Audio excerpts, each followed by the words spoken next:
नमस्ते, मैं सबीना कार्की। आज हमारे बीच में श्रीमती रीता मैम है। आज हम उनसे बातचीत करेंगे और उनके ज़िंदगी से कुछ सीखने की कोशिश करेंगे। Welcome ma'am. आप अपने बारे में बताइए। नमस्ते, मेरा नाम रीता जैन है और मेरे पति डॉक्टर हैं। बलरामपुर हॉस्पिटल में उन्होंने 27 साल काम किया और वो ऑर्थोपेडिक सर्जन है। हमारे 2 बच्चे श्रुति और विश्रुत दोनों बहुत अच्छे विद्यार्थी थे और वो हमेशा फर्स्ट आते थे। उनके नाम से ही हम लोग जाने जाते थे और ये एक पेरेंट्स के लिए बहुत ही खुशी की बात होती है। और दोनों बच्चों ने हमारे विदेश में पढ़ाई करी और सब कुछ अच्छा था। डॉक्टर जैन का अच्छा नाम था। मैं सिटी मॉन्टेसरी स्कूल में कंप्यूटर टीचर थी। मैंने 12 साल पढ़ाया। सब कुछ अच्छा जा रहा था ज़िंदगी में, पर ज़िंदगी हमेशा एक सी नहीं होती है और अचानक ही मेरा बेटा हमारी ज़िंदगी से चला गया, जो हमारे लिए एक बहुत बड़ा भूकंप था, भूचाल था, जिसको करना, जिससे बाहर निकलना बहुत मुश्किल काम था।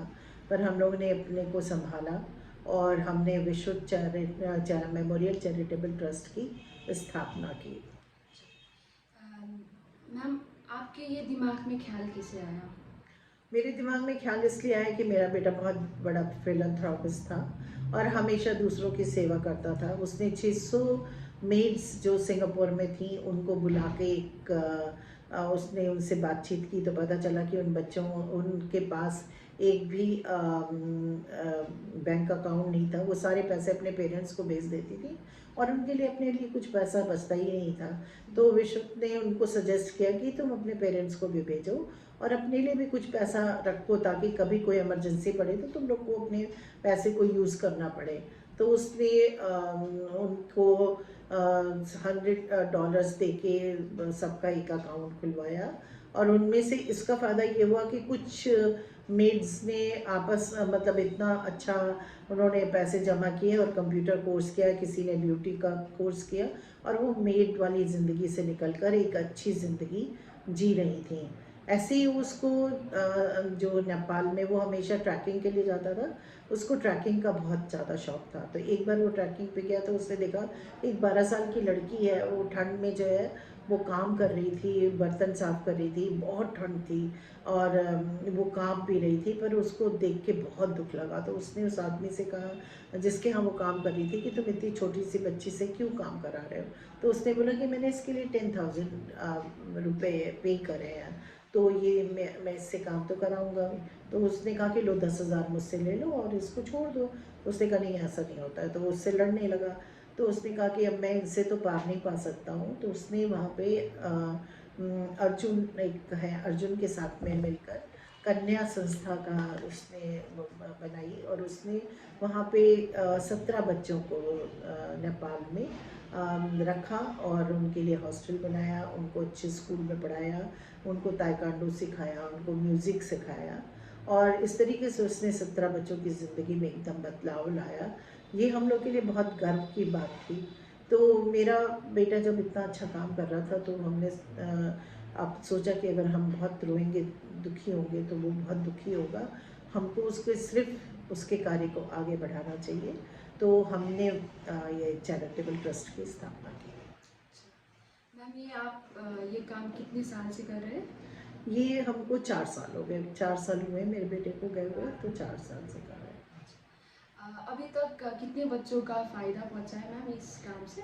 टोटल तो मेरे पास 35 बच्चे हैं, जिसमें फिजियोथेरेपी के बच्चे ज़्यादा हैं, पर 3 बच्चों को ज़रूर मैं बताना चाहूँगी। एक लड़की थी इलाहाबाद की, तो उसके कोविड में उसके पेरेंट्स जो हैं उन बोल और सुन नहीं सकते हैं, तो उनको उनके पास पैसों की कमी थी। उन्होंने मुझे फेसबुक से ढूंढा और उन्होंने मुझसे बात करी, तो मैंने उस बच्ची को 12th करवाया। सेंट मैरी में पढ़ती है, सिंह वहाँ पे इलाहाबाद में वो।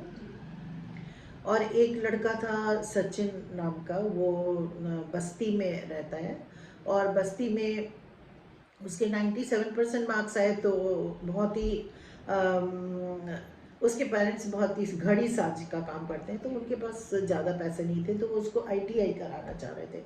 पर डॉक्टर जान को लगा कि ये ITI मटेरियल नहीं है, ये तो मटेरियल है IIT का। तो उसको बुलाया हमने, 2 साल उसको अपने पास अपने किचन से खाना खिलाया, सिटी वाटर्स स्कूल में पढ़ाया, IIT की ट्रेनिंग कराई, पर दुर्भाग्यवश वो IIT में नहीं सेलेक्ट हुआ।